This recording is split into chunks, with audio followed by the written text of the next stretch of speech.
બીજી ચેનલ અથવા ગુજરાતી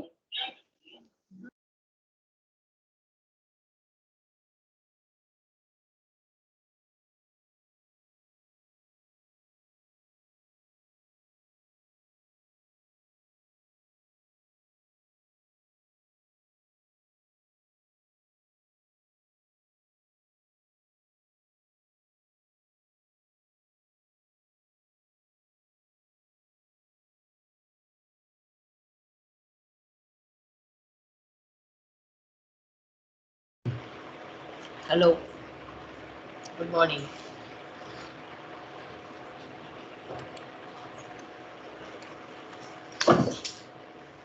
આપણું જ કલા નિયમ ચાલે છે આજે આ ચેપ્ટર પૂરું થઈ જશે આપણું કલા નિયમમાં આપણે જોયું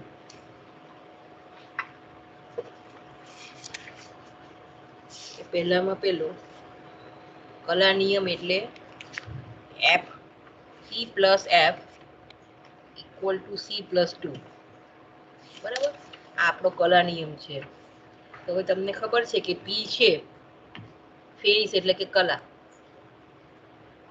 સી છે તે કમ્પોનન્ટ એટલે ઘટકો અને એફ એટલે મુક્તિઅંશની સંખ્યા બરાબર એટલે P plus F equal to C plus 2 એ કલા નિયમને આધારે આપણે એક ઘટકવાળી પ્રણાલી પાણી પ્રણાલી સલ્ફર અને કાર્બન ડાયોક્સાઇડ પ્રણાલી આપણે જોઈ બરાબર એક ઘટકવાળી પ્રણાલી ત્યાર પછી બે ઘટકવાળી પ્રણાલી માં કલા નિયમને બદલે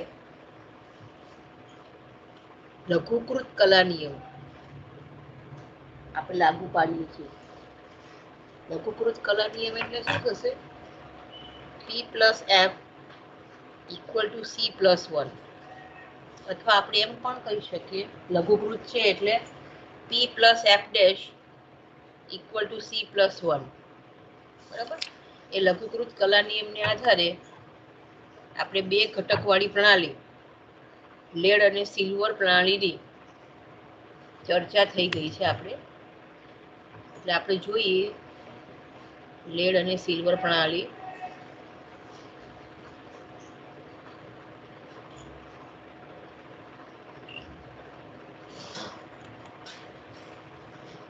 છેલ્લા લેક્ચરમાં આપણે આની વાત કરેલી લેડ અને સિલ્વર પ્રણાલી એની ચર્ચા તો થઈ જ ગઈ છે આ ગ્રાફમાં શું બતાવે છે તાપમાન વિરુદ્ધ સંગઠનનો ગ્રાફ સંગઠન એટલે કમ્પોઝિશન અહીંયા 0% સિલ્વર છે આ તો આપણે જમણી બાજુ જેમ જેમ જઈએ તેમ 100% સિલ્વર થાય છે અહીંયા બતાવેલું છે બરાબર એ જ રીતથી ઉલટું 100% લેડ હોય તો જમણી બાજુ તમે જેમ જેમ જાઓ તો 0% લેડ બને છે એટલે આ રીતે આપણે ગ્રાફની ચર્ચા કરી ગયેલા છે બી છે તે સિલ્વરનું ગલન બિંદુ છે તો હવે આનું મહત્વ શું છે તો કે લેડ સિલ્વર પ્રણાલીનું મહત્વ એ આપણે જોવાનું છે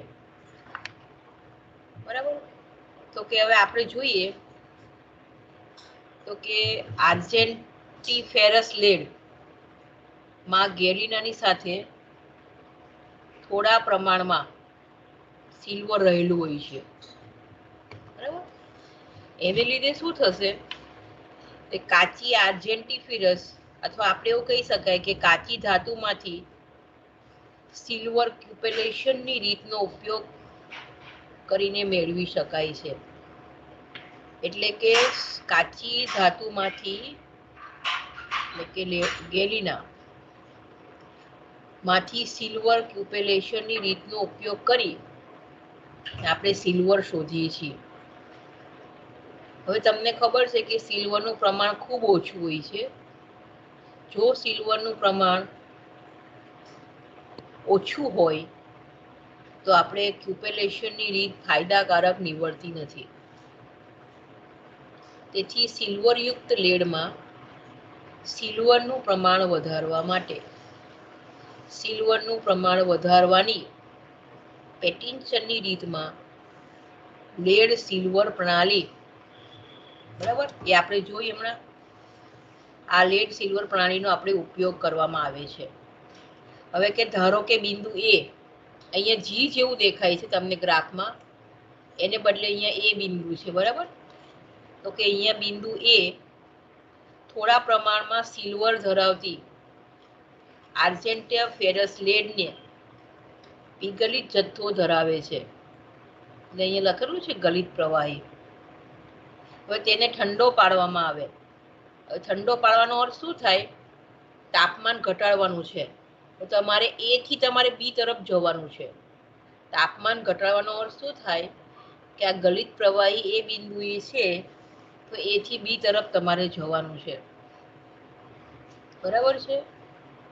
એટલે કે એને ઠંડો પાડવામાં આવે ત્યારે વક્ર એસી પરના બી બિંદુ, એટલે અહીંયા સુધી બી બિંદુ મળે ત્યાં સુધી ગલિત પ્રવાહીનું સાંદ્રણ બદલાયા સિવાય, અહીંયા સાંદ્રતા બદલાતી નથી, તાપમાન ઘટે છે. ને વધુ ઠંડુ પાડતા લેડનું સ્ફટિકીકરણ થઈ ઘન લેડ રૂપે છૂટો પડે છે. તેના પરિણામે શું થાય?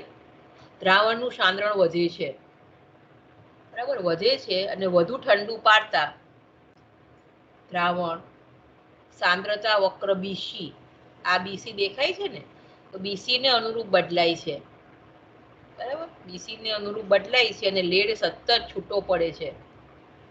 હવે એ લેડ જે છૂટો પડે છે એને ઝારા વડે દૂર કરવામાં આવે છે. અહીંથી ઝારા વડે દૂર કરવાથી ગલિત પ્રવાહીમાં સી બિંદુ મળે ત્યાં સુધી સિલ્વરના સાંદ્રતામાં વધારો થાય છે. એકચ્યુઅલી સિલ્વરના સાંદ્રતામાં વધારો નથી થતો, પણ આપણે લેડ દૂર કરીએ છીએ ઝારા વડે, એટલે લેડનું પ્રમાણ દૂર થવાથી સિલ્વરની સાંદ્રતામાં વધારો થાય છે. આ સી બિંદુએ 2.4% સિલ્વર ધરાવતી મિશ્ર ધાતુ મળે છે, કે જેમાંથી સિલ્વર મેળવવા માટે ક્યુપેલેશન રીતનો ઉપયોગ કરવામાં આવે છે. એટલે કે લેડ સિલ્વર પ્રણાલી છે એની આપણે ચર્ચા થઈ ગયેલી છે, પણ એની ઉપયોગિતા શું છે? તો કે એની ઉપયોગિતા આપણે જોઈએ તો કે ક્યુપેલેશન રીતમાં સિલ્વરને છૂટું પાડવાની રીતમાં સિલ્વરનું કોન્સન્ટ્રેશન વધારવા ઉપયોગી થાય છે. એટલે અહીંયા આપણી લેડ સિલ્વર પ્રણાલી પૂરી થાય છે. હવે આવે છે નવી પ્રણાલી, પોટેશિયમ આયોડાઇડ પાણી પ્રણાલી, બરાબર. હવે આ છે તે સેમ જોવા જાવ તો લેડ સિલ્વર પ્રણાલી જેવી જ પ્રણાલી છે, એટલે કે બે ઘટક વાળી પ્રણાલી છે.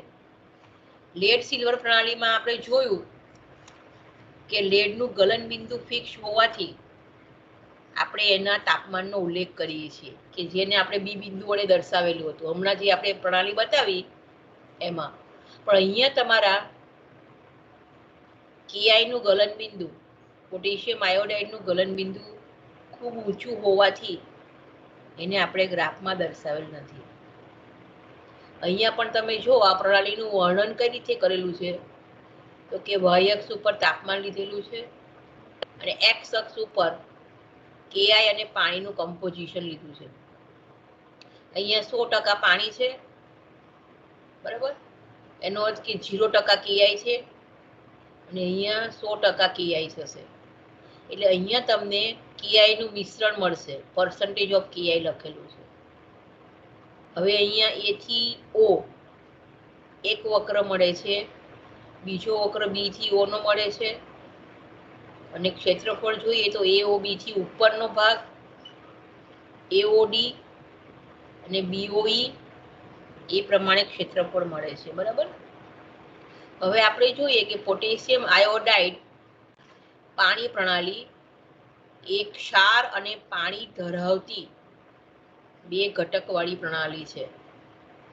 સિલ્વર અને લેડ વાળી પ્રણાલી હતી એના જેવી જ છે, બે ઘટકવાળી, બરાબર, જેમાં સાદું સુગલન મિશ્રણ ઘન કલા તરીકે જુદું પડે છે અને તેથી તેને કલા આકૃતિમાં બે ઘટકવાળી લેડ સિલ્વર પ્રણાલીની કલા આકૃતિને લગભગ મળતી હોય છે.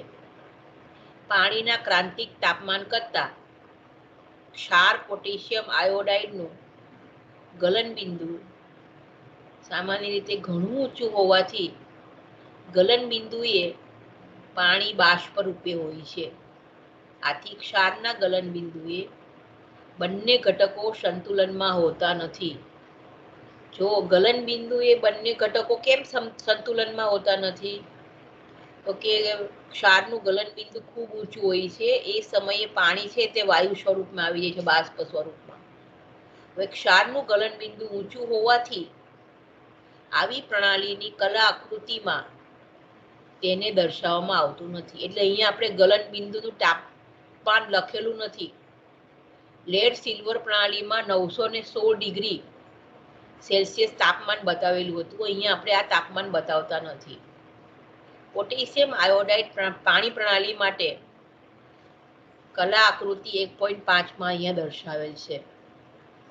આ પ્રણાલી બે વક્ર, એટલે આ એ થી ઓ નો પહેલો વક્ર અને OB, એટલે અહીંયાથી જોઈએ તો O થી B નો બીજો વક્ર અને બે ક્ષેત્રફળ કયા કયા? તો કે AOB થી ઉપરનું, એટલે આ AOB થી ઉપરનું, એટલે આ હું બતાવું છું AOB એની ઉપરનું ક્ષેત્રફળ, અને બે વક્ર AO અને OB હોય છે, અને AOB નું ઉપરના ક્ષેત્રફળની વાત કરીએ, બરાબર, અને બે વક્ર AO અને BO નીચેનું ધરાવે છે. હવે આપણે જોઈએ કે AO વક્ર શું નિર્દેશન કરે છે આપણને? તો કે ઠાર બિંદુ વક્ર AO, તો કે બિંદુ A એક વાતાવરણ દબાણે પાણીનું ઠાર બિંદુ અથવા તો બરફનું ગલન બિંદુ દર્શાવે છે. જો 0 ડિગ્રી સેલ્સિયસને શું કહેવાય? પાણીનું ઠાર બિંદુ કહેવાય, એટલે પાણી ત્યાં ઠરી જાય છે, અને બરફનું ગલન બિંદુ કહેવાય, એટલે પીગળી જાય છે બરફ. આ તાપમાને એક વાતાવરણ દબાણ 0 ડિગ્રી સેલ્સિયસ, તે તાપમાને બરફ અને પાણી સંતુલનમાં હોય છે, બરાબર, એ બિંદુ બરફ અને પાણી. પછી એમાં આપણે ધીમે ધીમે KI ઉમેરતા પાણીનું ઠાર બિંદુ ઘટે છે. તો તમને ખબર હશે કે બરફને આપણે પીગળવા ના દેવો હોય તો આપણે મીઠું નાખીએ છીએ. કેમ? તો કે એનું ઠાર બિંદુ નીચું આવે, એટલે કે 0 ડિગ્રી સેલ્સિયસને બદલે એ -2 કે 3 ડિગ્રી આવે તો એ જલ્દી પીગળે નહીં. તો અહીંયા પણ આપણે ઠાર બિંદુ એ છે એમાં KI ઉમેરતા જાય તો પાણીનું ઠાર બિંદુ ઘટે છે, બરાબર. તો હવે તેથી વક્ર AO છે ને પાણીનો ઠાર બિંદુ વક્ર કહે છે, અને એક વાતાવરણ દબાણે પ્રયોગ કરવામાં આવતો હોવાથી પાણીનું બાષ્પ દબાણ સરખામણીમાં અવગણવામાં આવે છે. તેથી બાષ્પ કલાને ધ્યાનમાં લેવામાં આવતો નથી, બરાબર. કઈ કલા? તો કે બાષ્પ કલા. આપણે આ ગ્રાફની અંદર બાષ્પ કલાને આપણે ગણતા નથી. કેમ ગણતા નથી? તો કે એક વાતાવરણ દબાણે આપણે પ્રયોગ કરીએ છીએ, પાણીનું બાષ્પ દબાણ સરખામણીમાં અવગણીએ છીએ, એટલે બાષ્પ કલાને આપણે ધ્યાનમાં લેતા નથી. હવે વક્ર એવો ઉપર છે બે કલા, એક બરફ અને દ્રાવણ સંતુલનમાં હોય છે. કેમ કે આપણને ખબર છે કે 0 ડિગ્રી સેલ્સિયસ એ પાણીનું ઠાર બિંદુ છે અને બરફનું ગલન બિંદુ છે. એમાં આપણે ક્ષાર નાખીએ છીએ KI, એટલે એનું તાપમાન ઘટવાનું છે. કઈ કઈ કલા અસ્તિત્વમાં આવે? તો કે બરફ અને દ્રાવણ સંતુલનમાં આવે છે. તો પોટેશિયમ આયોડાઇડ પાણી પ્રણાલી બે ઘટકવાળી પ્રણાલી હોવાથી અને સંક્ષિપ્ત કલા નિયમ લાગુ પાડીએ છીએ આપણે. સંક્ષિપ્ત કલા નિયમ એટલે કોઈને યાદ છે? યાદ હોય તો બોલે. સંક્ષિપ્ત કલા નિયમ.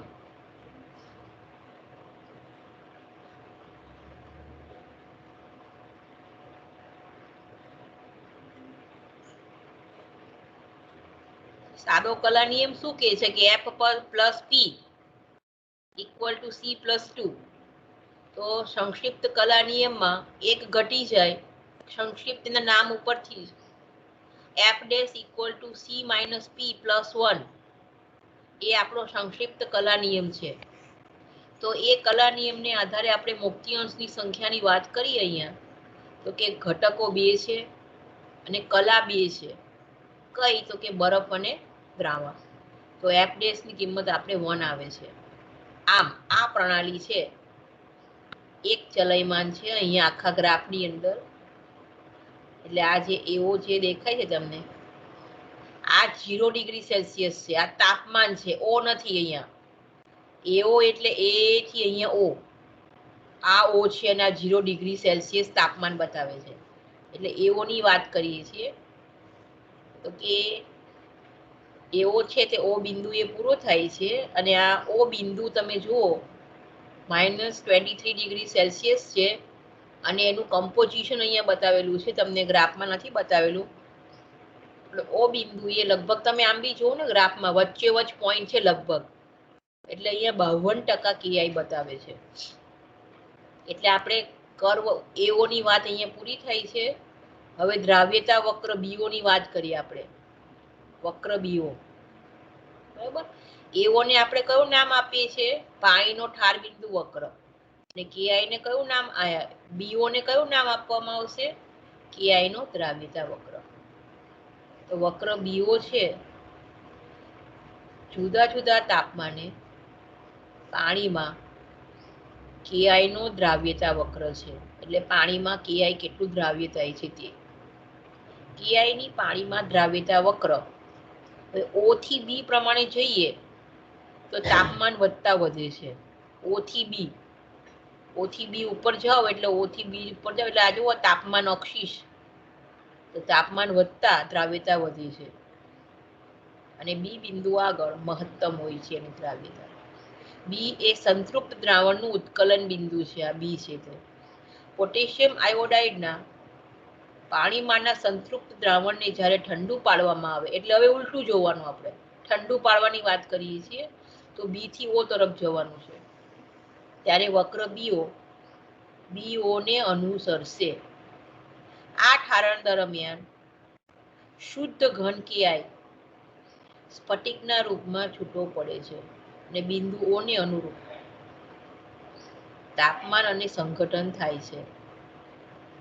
બરાબર. હવે KI નું ત્યાં સુધી શું થશે? બી થી ઓ સુધી KI નું સતત સ્ફટિકીકરણ થશે. સ્ફટિકીકરણ એટલે KI તમને પાછો મળશે. આ બિંદુએ સમગ્ર દ્રાવણ નિશ્ચિત સંઘટન ધરાવે છે ને વક્ર બીઓ ઉપર દ્રાવણની સાથે ઘન KI સંતુલનમાં હોય છે. એટલે અહીંયા બે કલા. કઈ કલા? તો કે એક તો દ્રાવણ અને ઘન KI. શેમાં? તો કે બીઓમાં. એઓમાં પણ દ્રાવણ અને બરફ કલા. એટલે અહીંયા ઘન તરીકે બરફ આવશે એઓ ની અંદર અને બીઓ ની અંદર ઘન તરીકે KI આવશે. બાકીનું જે દ્રાવણ છે બંનેમાં કોમન છે. એટલે કે અહીંયા બે ઘટકવાળી પ્રણાલી થશે. સંક્ષિપ્ત કલા નિયમ પ્રમાણે આપણે F ડેશ બરાબર 1 આવશે. એટલે કે પ્રણાલીનું તાપમાન સંઘટન અનુરૂપ ફેરફાર સાથે વધે છે. બરાબર. એટલે એઓ અને બીઓ બે કર્વની વાત પૂરી થઈ. હવે આપણે વાત કરીએ હિમક્રાંતિક બિંદુ અથવા ક્રાયોહાઇડ્રિક બિંદુ. તમને 1 માર્કનો ક્વેશ્ચન પૂછાય છે હિમક્રાંતિક બિંદુ એટલે શું? તો કે બંને વક્ર એઓ અને બીઓ ઓ બિંદુ આગળ મળે છે અહીંયા. તો આ બિંદુઓને પ્રણાલીનું સુગલન બિંદુ અથવા ગલન ક્રાંતિક બિંદુ કહે છે. પરંતુ બે ઘટકો ક્ષાર અને પાણીવાળી પ્રણાલીમાં સુગલન બિંદુને હિમક્રાંતિક બિંદુ કહે છે. બરાબર છે. આ બિંદુને અનુવર્તી તાપમાન -23°C જે આ પ્રણાલીના પ્રાપ્ત થતું નિમ્નતમ તાપમાન છે. એટલે આ પ્રણાલીનું ઓછામાં ઓછું તાપમાન ઓ બિંદુએ -23°C આવે છે. બરાબર. એનો અર્થ એવો થાય કે બિંદુ ઓ આગળ 3 કલા બાષ્પ કલાને અવગણતા બરફ, દ્રાવણ અને ઘન KI, એટલે કે આપણે વાત કરીએ તો બે ઘન સ્વરૂપમાં છે. એક પાણી ઘન સ્વરૂપ છે એને આપણે બરફ કહીએ છીએ, બીજું છે ઘન KI, અને ત્રીજું છે દ્રાવણ. એટલે કે ઓ બિંદુ આગળ 3 કલા સંતુલનમાં ધરાવે છે અને આપણે લઘુકૃત કલા નિયમ પ્રમાણે F' = 0 મળે છે. એટલે F' = C - P+2. કમ્પોનન્ટ એટલે બે ઘટક વાળી પ્રણાલી છે. કલા 3 છે એટલે ફેઝની સંખ્યા 3, એટલે 2 - 3 + 1 એટલે 0. તમને F' ની કિંમત એટલે મુક્તિ અંશની સંખ્યા 0 મળે છે. અને O છે એ અચલયમાન બિંદુ મળે છે કે જ્યાં અનુવર્તી સંઘટન 52% KI અને 48% બરફ છે. હવે તમને ખબર છે કે ટોટલ 100% થાય. તમે એક વસ્તુ યાદ રાખો, 52% KI છે તો બાકીનું 100 માંથી બાદ કરો એટલે 48% બરફ છે. હવે એમાં ક્ષેત્ર અથવા તો આપણે વિસ્તારની વાત કરીએ, ક્ષેત્રફળ અથવા વિસ્તારની વાત કરીએ તો કે AOB એટલે આ બરાબર માં બે કલા સંતુલનમાં છે, જ્યારે ક્ષેત્ર BOE માં બે કલા ઘન KI અને સંતૃપ્ત દ્રાવણ, અને રેખા DOE એટલે આ DOE રેખા DOE ની નીચેના ક્ષેત્રમાં એટલે આ બાજુ O ની ડાબી બાજુએ, આ O ની ડાબી બાજુ એટલે આ બાજુનો ભાગ, O ની ડાબી બાજુએ બે કલા અધિક બરફ સાથે બરફ અને ઘન KI સંતુલનમાં હોય છે. એટલે બરફ અને KI સંતુલનમાં હોય છે, એમાં બરફનું પ્રમાણ વધારે હોય છે.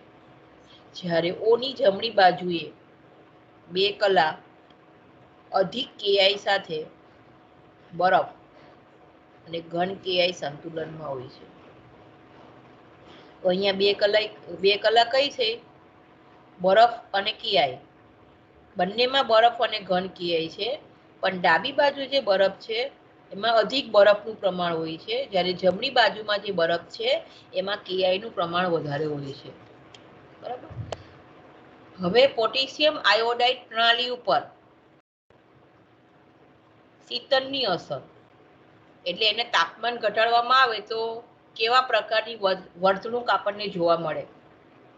તો અહીંયા કલા આકૃતિમાં સંઘટન X વાળું મંદ અસંતૃપ્ત દ્રાવણને ઠંડુ પાડવામાં આવે ત્યારે તાપમાન ઘટે છે, અને પરંતુ એવો વક્ર ઉપર બરાબર, એટલે આ વાય બિંદુ પ્રાપ્ત થાય નહીં ત્યાં સુધી સંઘટનમાં ફેરફાર થતો નથી. બિંદુ વાય આગળ એટલે અહીંયા બરફ છૂટો પડે અને દ્રાવણનું સંઘટન વાયોની સાથે YO ની સાથે O દિશા તરફ બદલાય છે. બિંદુ O પ્રાપ્ત થાય ત્યાં સુધી દ્રાવણ વધુ ને વધુ સાંદ્ર બનતું જાય છે. એટલે X અને Y ની આપણે વાત કરી તો x થી y સુધી પહોંચવામાં એની સાંદ્રતામાં કોઈ પણ પ્રકારનો ફેરફાર થતો નથી. પછી O સુધી પહોંચતા બરાબર બરફ છૂટો પડે છે અને સાંદ્રણ વધુ ને વધુ સાંદ્ર બનતું જાય છે.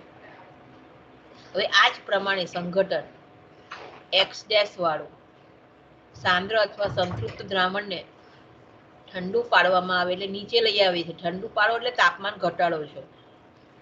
ઠંડુ પાડવામાં આવે ત્યારે વક્ર BO ઉપરનું y' અહીંયા જુઓ તમારે પ્રિન્ટિંગ મિસ્ટેક છે.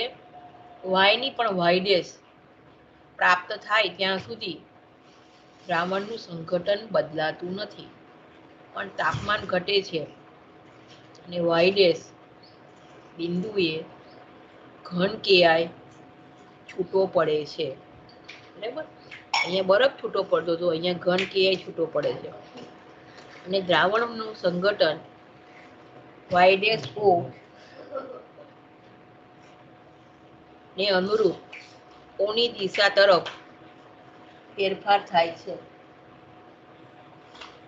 બરાબર, બિંદુ O પ્રાપ્ત થાય ત્યાં સુધી દ્રાવણ વધુ ને વધુ મંદ બને અને બિંદુ O આગળ નિશ્ચિત સંઘટન સાથે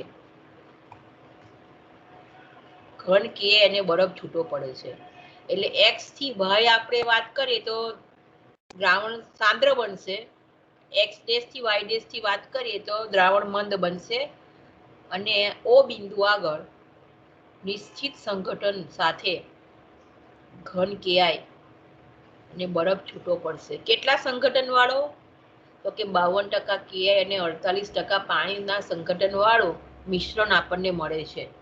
આ મિશ્રણને આપણે ખરેખર ઠાર મિશ્રણ કહીએ છીએ. એ તમને શોર્ટ નોટ પૂછાય છે, ઠાર મિશ્રણ એટલે શું? બરાબર, તો અહીંયા આપણી પોટેશિયમ આયોડાઇડ પ્રણાલી પૂરી થાય છે અને આ છેલ્લો ટોપિક છે ઠાર મિશ્રણ. બરાબર, તો કે ઠાર મિશ્રણ એટલે શું થાય? તો કે નિમ્નતમ તાપમાન મેળવવા માટે વપરાતા જુદા જુદા ક્ષાર અને બરફના મિશ્રણને ઠાર મિશ્રણ કહેવાય છે. આ તમને 1 માર્ક્સની વ્યાખ્યા પણ પૂછાય છે. અને ઠાર મિશ્રણ એટલે શું એ આખો 5 માર્કનો ક્વેશ્ચન પૂછાય છે. તો અહીંયા તમને ટેબલની અંદર આપેલા છે ઠાર મિશ્રણ. એમ આપણે અહીંયા જે વાત કરી Ki અને બરફની વાત કરી, આપણે જોઈ ને પોટેશિયમ આયોડાઇડ અને પાણી પ્રણાલી, Ki અને બરફ. હમણાં આપણે વાત કરી કે 52% Ki છે અને એનું O નિમ્નતમ તાપમાન એટલે કે સુગલન તાપમાન -23 ડિગ્રી સેલ્સિયસ હતું. જે આપણે હમણાં ચર્ચા કરી તે પ્રણાલી બરફ પોટેશિયમ આયોડાઇડ અથવા પાણી અને પોટેશિયમ આયોડાઇડ પ્રણાલીની વાત કરી તો એનું નિમ્નતમ તાપમાન આપણે -23 ડિગ્રી સેલ્સિયસ અને Ki નું પ્રમાણ કેટલું રાખવું પડે? તો કે 52% રાખવું પડે. પછી એમોનિયમ ક્લોરાઇડ અને બરફ, એમોનિયમ નાઇટ્રેટ અને બરફ, સોડિયમ નાઇટ્રેટ અને બરફ, NaCl અને બરફ, કેલ્શિયમ ક્લોરાઇડ અને બરફ. સાદામાં સાદી આપણે પ્રણાલી જોઈએ તો કે બરફમાં આપણે મીઠું નાખીએ છીએ. પહેલાના સમયમાં જે બરફને રાખવા માટે બરફ પીગળે નહીં એટલે શણના કોથળાની અંદર એની અંદર મીઠું નાખીને બરફને સાચવવામાં આવતો હતો. એટલે કેમ? તો કે NaCl નાખવાથી એનું ટેમ્પરેચર છે બરફને ઓગળવાનું તાપમાન -22 ડિગ્રી સેલ્સિયસ થાય. એકચ્યુઅલી કેટલું હોય? 0 ડિગ્રી સેલ્સિયસ હોય. તો એ બરફ ઓછો પીગળે એના માટે આપણે મીઠું નાખતા હતા. હવે આપણે જોઈએ ઠાર મિશ્રણ. હવે આપણે સારી રીતે જાણીએ છીએ કે બરફમાં ક્ષાર ઉમેરવાથી પ્રણાલીના તાપમાનમાં ઘટાડો થાય છે. જે હમણાં આપણે આકૃતિમાં જોયું, આકૃતિ નંબર ખોટી છે. તો આ કલા આકૃતિ વડે સરળતાથી દર્શાવી શકાય કે 0 ડિગ્રી સેલ્સિયસ તાપમાને એટલે કે બિંદુ A થોડા પાણીના સંપર્કમાં, એટલે આની વાત કરે છે આ બિંદુ A બરાબર, થોડા પાણીના સંપર્કમાં હોય ત્યારે આપણે ચર્ચા કરવાની છે.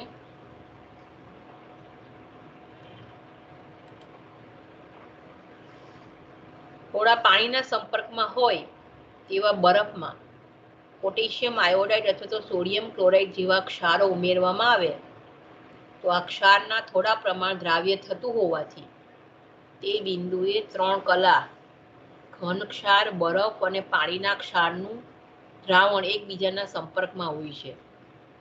એટલે તમે જ્યારે 0°C તાપમાને તમે બરફમાં ક્ષાર ઉમેરો એટલે તમારી આગળ 3 કલા જોવા મળે છે. બરાબર, ઘણા કિસ્સામાં આ તાપમાન બરફના સામાન્ય ગલન બિંદુ કરતા ઘણું જ નીચું હોય છે.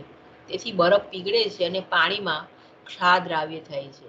હવે કોઈ પણ આપણે જોઈએ કે પાણીમાં ક્ષાર દ્રાવ્ય થાય તો એ ક્રિયા દરમિયાન સંઘટનનો ફેરફાર વક્ર એઓને અનુરૂપ છે.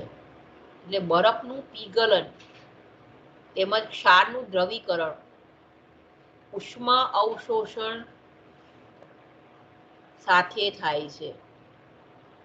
હવે તમને ખબર છે કે બરફનું પીગલન અને ક્ષારનું દ્રવીકરણ, ઉષ્માનું અવશોષણ એટલે આજુબાજુમાંથી ઉષ્મા મેળવે છે. જો એને આજુબાજુમાંથી એ ઉષ્મા મેળવી ના શકે એટલે તમારા પ્રણાલીનું તાપમાન છે એ ઘટે છે. એ ઉષ્મા એની પ્રણાલીમાંથી જ લે છે અને એ તાપમાન ઘટે છે.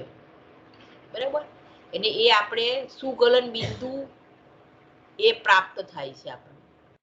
એટલે એ આજુબાજુમાંથી ઉષ્મા મેળવવા અશક્તિમાન હોય ત્યારે તેનું તાપમાન ઘટે છે અને તે વક્ર એઓને અનુસરશે, અથવા આપણે એવું કહીએ કે સુગલન બિંદુ પ્રાપ્ત થાય ત્યાં સુધી અથવા ક્ષાર અને બરફ માંથી કોઈ એક વપરાય ત્યાં સુધી તાપમાન ઘટશે.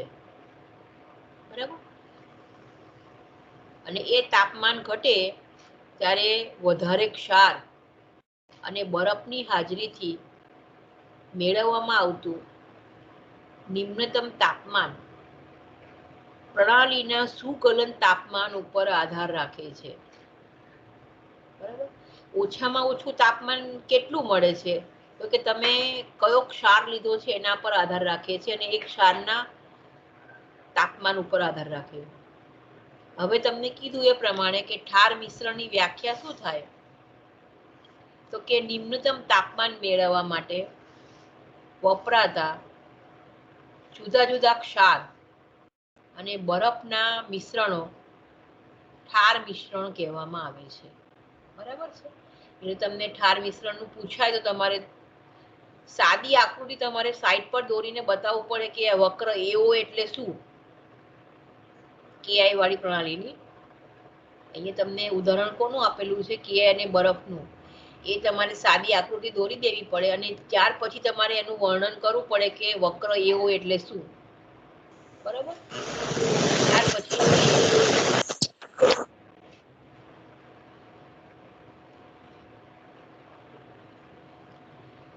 કે ઉત્તમ ઠાર મિશ્રણ મેળવવા માટેની લાક્ષણિકતા કેવી હોવી જોઈએ. બરાબર, તો કે તેનું હિમક્રાંતિક તાપમાન નીચું હોવું જોઈએ. ક્ષારની દ્રાવણની ઉષ્મા ઊંચી હોવી જોઈએ, એ જેથી કરીને આજુબાજુમાંથી એને ઉષ્માનું અવશોષણ કરવું પડે. એ ઉષ્મા મળે નહીં એટલે તમારું તાપમાન એનું ઘટે છે, એટલે એટલું ઠાર બિંદુ એનું નીચું જાય છે. ઘન પદાર્થો સાથે સરળ રીતે મિશ્ર કરી શકાય તેવું હોવું જોઈએ.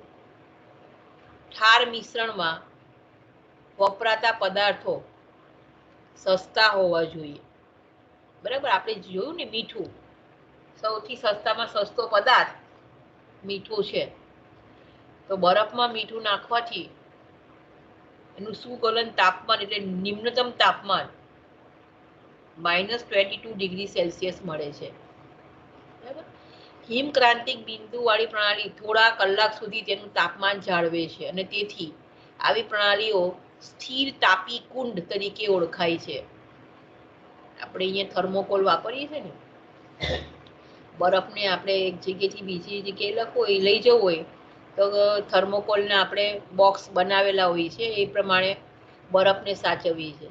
તો અહીંયા એ પ્રકારનું અહીંયા સ્થિર તાપી કુંડ તરીકેનો ઉપયોગ થાય છે. એટલે એ નામ એનું આપેલું છે કે એનું તાપમાન જળવાઈ રહે છે અચળ. કોને? તો કે ઠાર મિશ્રણ. ઠાર મિશ્રણથી બનતું છે તાપમાન હોય તો ઠાર મિશ્રણથી બનતી પ્રણાલી છે એને આપણે સ્થિર તાપી કુંડ તરીકે ઓળખીએ છીએ. હવે આપણે છેલ્લો ટોપિક જોવાનો છે, ઘન દ્રાવણો. જો કે એની ચર્ચા આગળ થઈ ગયેલી છે. તો કે ઘન દ્રાવણો છે તે બે પ્રકારના હોય છે. એક સર્વાંગસમ ગલન બિંદુ વાળું અને બીજું અસર્વાંગસમ ગલન બિંદુ વાળું. સર્વાંગસમ એટલે એકરૂપ. તમે જે પદાર્થ લીધો હોય એ કોઈ પણ પ્રકારની રાસાયણિક પ્રક્રિયા કર્યા વગર જે સંઘટન મળે છે તે સંઘટનનું તાપમાન એ મૂળ સંઘટન જેટલું હોય છે, જેવું હોય છે. એટલે એનું તાપમાન કેવું હોય છે? અચળ રહે છે, એનું તાપમાન બદલાતું નથી. તેવી પ્રણાલીને કેવી પ્રણાલી કહેવાય, અથવા એવું કયું ગલન બિંદુ કહેવાય? તો કે સર્વાંગસમ ગલન બિંદુ કહેવાય. કોઈ પણ બે ઘટકો પ્રવાહી અવસ્થામાં રાસાયણિક રીતે સંયોજાય માતૃ પદાર્થ કરતા નવા ગુણધર્મ વાળું ઘન સંયોજન બનાવી શકે છે.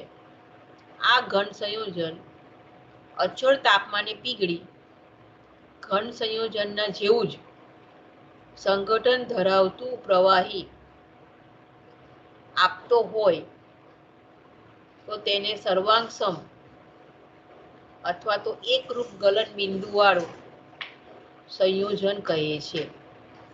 અથવા આપણે શોર્ટમાં એવું કહીએ, જે આપણે આની ચર્ચા થઈ ગયેલી, શોર્ટમાં શું કહેવાય તે ટૂંકમાં જે સંયોજન અચળ તાપમાને પીગળી ઘન સંયોજન સંગઠન જેવું જ ધરાવતું પ્રવાહી આપે એને સર્વાંગસમ ગલન બિંદુ સંયોજન કહે છે. એનું ઉદાહરણ તમને પૂછાય, મેગ્નેશિયમ અને ઝીંક પ્રણાલી તમારે લખવી પડે. અને આ ચેપ્ટરનો છેલ્લો પોઈન્ટ અસર્વાંગસમ ગલન બિંદુ. કેટલીક વખત બે ઘટકો વચ્ચે રાસાયણિક પ્રક્રિયા થવાથી સંયોજન બને છે જે અસ્થાયી હોવાથી તેના ગલન બિંદુ કરતા નીચા તાપમાને વિઘટન પામી નવી ઘન કલા અને ગલિત પ્રવાહી આપે છે. એટલે કે ઇન શોર્ટ આપણે એવું કહી શકીએ, આ બંને કલાઓ મૂળ સંયોજન કરતા જુદું સંગઠન ધરાવે છે. માટે આ સંયોજનને અસર્વાંગસમ ગલન બિંદુ વાળું સંયોજન કહે છે. એનું ઉદાહરણ છે NaCl અને પાણી. એટલે અહીંયા આપણું કલા નિયમ પૂરો થાય છે. કોઈને પ્રશ્ન હોય તો પૂછી જુઓ, નહીંતર આપણે ચાલુ કરીએ છીએ નવું ચેપ્ટર, વિદ્યુત ચાલક બળની ઉપયોગિતા.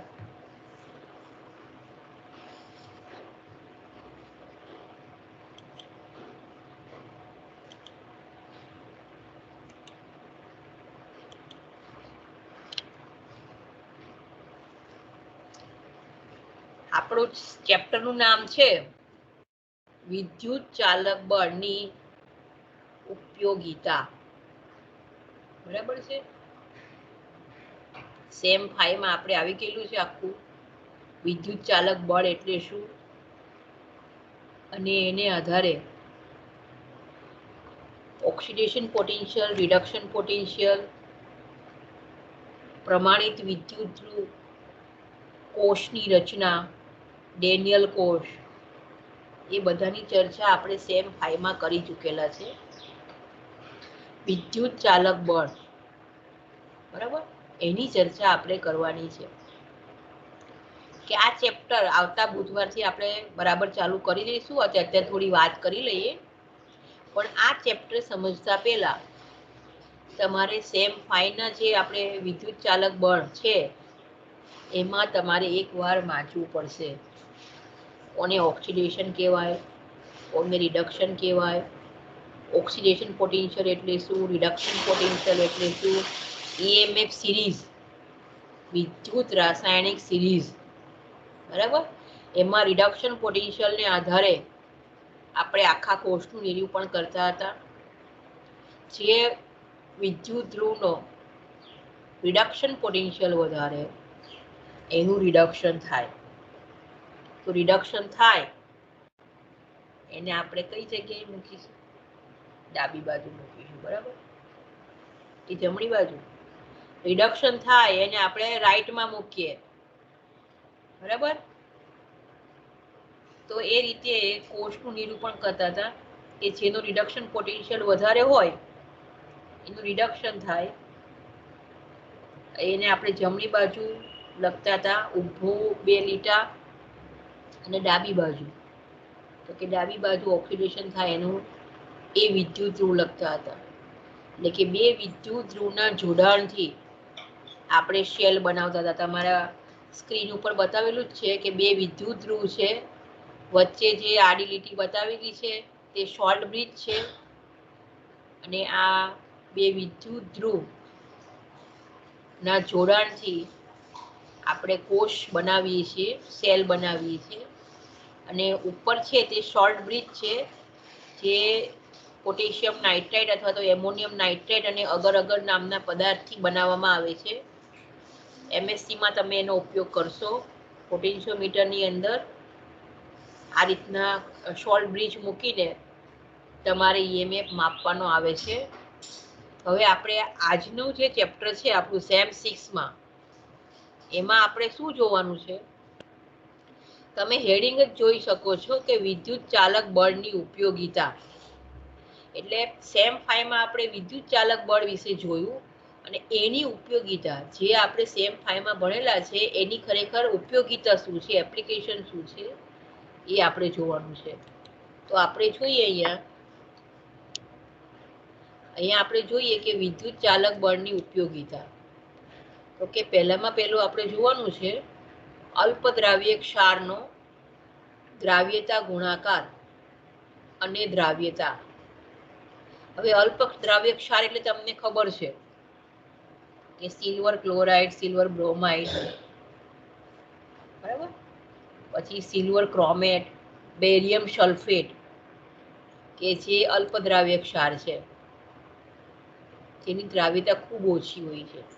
એનો KSP દ્રાવ્યતા ગુણાકાર એટલે શું કહેવાય? એને KSP. તમે SYમાં અથવા તો સેમ 5ની અંદર એનાલિટિકલ કેમિસ્ટ્રીમાં ભણી ગયેલા છો કે દ્રાવ્યતા ગુણાકારને આપણે KSP વડે બતાવીએ છીએ, અને દ્રાવ્યતા એટલે એને X વડે બતાવીએ છીએ. તો આપણે અલ્પદ્રાવ્ય ક્ષારનો દ્રાવ્યતા ગુણાકાર KSP અને દ્રાવ્યતા જોવાનું છે. બીજો પોઈન્ટ છે પાણીનો આયનિક ગુણાકાર. તો કે પાણીનો આયનિક ગુણાકારની આપણી આગળ 2 રીત છે. એમાં આપણે જોવાનું છે ગેલ્વેનિક કોષની મદદથી પાણીનો આયનિક ગુણાકાર શોધી શકાય છે. પાણીનો આયનિક ગુણાકાર એટલે ખબર છે તમને શેનાથી સિમ્બોલાઇઝ કરીએ છીએ? કયા સિમ્બોલથી બતાવીએ છીએ? KW ma'am. હે? KW. હા, KW. KW. બરાબર છે. પાણીનો આયનિક ગુણાકાર એટલે KW થી આપણે બતાવીએ છીએ. ત્રીજો પોઈન્ટ છે પ્રક્રિયાનો સંતુલન અચળાંક. એટલે કે એટલે નિપજની સાંદ્રતા છેદમાં પ્રક્રિયકની સાંદ્રતા, આપણે સંતુલન અચળાંક કહીએ છીએ. હવે આયનોનો વહનાંક નક્કી કરો. હવે આપણે SYમાં ભણી ચૂકેલા છે આયનોનો વહનાંક એટલે T+, અને બીજો T- વડે બતાવીએ છીએ. T+ એટલે ધન આયનનો વહનાંક, અને T- એટલે ઋણ આયનનો વહનાંક. એટલે આયનોનો વહનાંક નક્કી કરવાનો છે આપણે. ને છેલ્લે આપણે જોવાનું છે દ્રાવણનું pH મૂલ્ય. pH મૂલ્ય એટલે તમને ખબર છે કે pH બરાબર -log H3O+ આયન. અમે સેમ 5 માં પીએચ મીટરનો જે પ્રેક્ટિકલ કરેલો છે એમાં પીએચ મીટરમાં આપણે એસિટિક એસિડનું દ્રાવણ લીધેલું હતું, 4 એક ડાયલ્યુશન કરેલા હતા. એના આધારે તમને H+ આયનની સાંદ્રતા મળે છે અને એના આધારે તમને ડાયરેક્ટ પીએચ મૂલ્ય મળતું હતું. તો આપણે એ પીએચ મૂલ્યને આધારે H+ આયનની સાંદ્રતા શોધતા હતા. બરાબર, તો અહીંયા આપણને વિદ્યુત ધ્રુવ આપેલા છે એટલે H+ આયનની સાંદ્રતાને આધારે તમે પીએચ મૂલ્ય નક્કી કરી શકો છો. કયા કયા ધ્રુવો ભણવાના છે? તો કે હાઇડ્રોજન વિદ્યુત ધ્રુવ, ટ્વિન હાઇડ્રોન અને કાચ વિદ્યુત ધ્રુવ. તમે જે સેમ 5 માં પીએચ મીટર ભણેલા છો એમાં ગ્લાસ કેલોમલ કમ્બાઇન ઇલેક્ટ્રોડ એવું તમને સમજાવતા હતા. કયો ઇલેક્ટ્રોડ? તો કે ગ્લાસ કેલોમલ કમ્બાઇન. એવું પણ કહેતા હતા કે આ ઇલેક્ટ્રોડ નીચે ભટકાય નહીં, એટલે એ ગ્લાસનો ઇલેક્ટ્રોડ હતો કે જેથી તમે ભટકાડો તો તૂટી જાય, અને એની સાથે કેલોમલ હતું.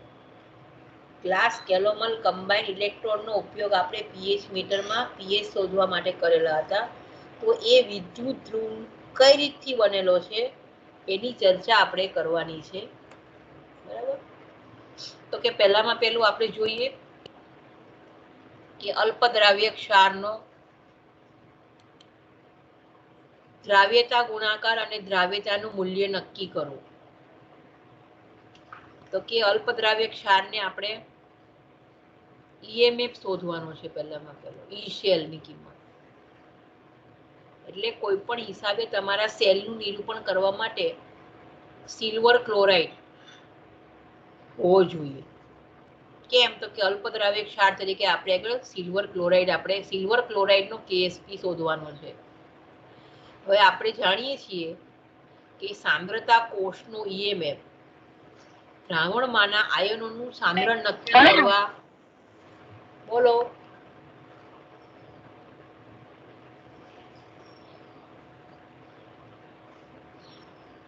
આપણે જાણીએ છીએ કે સાંદ્રતા કોષનો ઈએમએફ દ્રાવણમાંના આયનોનું સાંદ્રણ નક્કી કરવા ઉપયોગી છે. અલ્પદ્રાવ્ય ક્ષારના સંતૃપ્ત દ્રાવણમાં ક્ષારના મોલ અંશ ઓછા હોય છે. અલ્પદ્રાવ્ય છે એટલે ક્ષારના મોલ ઓછા હોય છે. તેથી દ્રાવણમાં દ્રાવ્ય ક્ષારના લગભગ બધા જ અણુઓનું આયનીકરણ થાય છે. માટે અલ્પદ્રાવ્ય ક્ષારોના કિસ્સામાં આયોનિક સાંદ્રતા તેમની સાચી દ્રાવ્યતા તરીકે લેવામાં આવે છે. બરાબર, એટલે કે એની જે આયોનિક સાંદ્રતા હોય છે એ જ એની દ્રાવ્યતા તરીકે આપણે લઈએ છીએ. માટે silver chloride, silver chromate, barium sulphate જેવા અલ્પદ્રાવ્ય ક્ષારોના દ્રાવ્યતા ગુણાકાર અને દ્રાવ્યતાના મૂલ્ય ઉપરથી ઈએમએફની માપણી કરી શકાય છે. હવે તમે જુઓ, અલ્પદ્રાવ્ય ક્ષાર એટલે AgCl નો દ્રાવ્યતા ગુણાકાર અને દ્રાવ્યતાનું મૂલ્ય મેળવવા માટે નીચે પ્રમાણેનો કોષ વપરાય છે. બરાબર, હવે અહીંયા કોષ તમે જુઓ તો એમોનિયમ નાઇટ્રેટ છે એ તમારો ક્ષાર સેતુ છે. તો એ એમોનિયમ નાઇટ્રેટનું સંતૃપ્ત દ્રાવણ છે. એની જમણી બાજુ છે તે સિલ્વર વિદ્યુત ધ્રુવ છે અને એ વિદ્યુત ધ્રુવને સિલ્વર નાઇટ્રેટના દ્રાવણમાં મૂકેલો છે. એટલે તમે જે પીએચ મીટરમાં જે બીકર લો છો, 200 ml 150 ml નું બીકર હોય છે, એ બીકરની અંદર એક સિલ્વર વિદ્યુત ધ્રુવ, સિલ્વર એટલે આપણે જે ચાંદી કહીએ છીએ તે જ, પણ એનો સળિયો, તો સિલ્વરનો વિદ્યુત ધ્રુવ સિલ્વર નાઇટ્રેટના દ્રાવણમાં મૂકવામાં આવે છે અને બીજા બીકરની અંદર સિલ્વર નાઇટ્રેટનું દ્રાવણ લેવામાં આવે છે. એમાં KCl નું સંતૃપ્ત દ્રાવણ નાખી અને સિલ્વર ક્લોરાઇડના અવક્ષેપ મેળવવામાં આવે છે. એટલે પોટેન્શિયોમીટરના પ્રેક્ટિકલની અંદર તમારે 2 બીકર લેવામાં આવે, બંનેમાં સિલ્વર વિદ્યુત ધ્રુવ હોય છે બરાબર. જમણી બાજુનો જે વિદ્યુત ધ્રુવ છે એમાં સિલ્વર નાઇટ્રેટનું દ્રાવણ અને સિલ્વરનો વિદ્યુત ધ્રુવ, ડાબી બાજુનો જે બીકર છે એમાં સિલ્વરનો વિદ્યુત ધ્રુવ, સિલ્વર નાઇટ્રેટનું દ્રાવણ અને એમાં 2 થી 3 ટીપા KCl ના નાખો એટલે AgCl ના અવક્ષેપ મળે છે. તો હવે રિયલમાં કઈ રીતથી આપણે કહી શકીએ? તો કે બે કોષ છે અહીંયા, સિલ્વર અને સિલ્વર પ્લસ આયન વિદ્યુત ધ્રુવનો બનેલો છે. તો કે જેમાં વિદ્યુત વિભાજનના સાંદ્રણમાં તફાવત છે. બંને વિદ્યુત ધ્રુવો દ્રાવણમાં સિલ્વર પ્લસ આયનને અનુલક્ષીને પ્રતિવર્તી છે. એક સિલ્વર વિદ્યુત ધ્રુવ સિલ્વર ક્લોરાઇડથી સંતૃપ્ત 0.1 નોર્મલ KCl ના જલીય દ્રાવણમાં, એટલે આ ડાબી બાજુ મેં વાત કરી ને સિલ્વર નાઇટ્રેટની અંદર KCl નું દ્રાવણ નાખો એટલે સિલ્વર ક્લોરાઇડ બને, પણ એને લખાય કઈ રીતથી? તો કે સિલ્વર ક્લોરાઇડથી સંતૃપ્ત 0.1 નોર્મલ KCl ના જલીય દ્રાવણમાં. અને બીજો સિલ્વર વિદ્યુત ધ્રુવ છે તે 0.1 નોર્મલ સિલ્વર નાઇટ્રેટના જલીય દ્રાવણમાં ડુબાડવામાં આવેલો છે. તો સિલ્વર નાઇટ્રેટનું એક બિંદુ KCl ના જલીય દ્રાવણમાં ઉમેરવાથી AgCl બને છે. આ AgCl કઈ રીતથી બને છે? સિલ્વર નાઇટ્રેટનું દ્રાવણ હોય છે એમાં KCl નાખીએ છીએ કે જે સંતૃપ્ત દ્રાવણ માટે પૂરતું છે.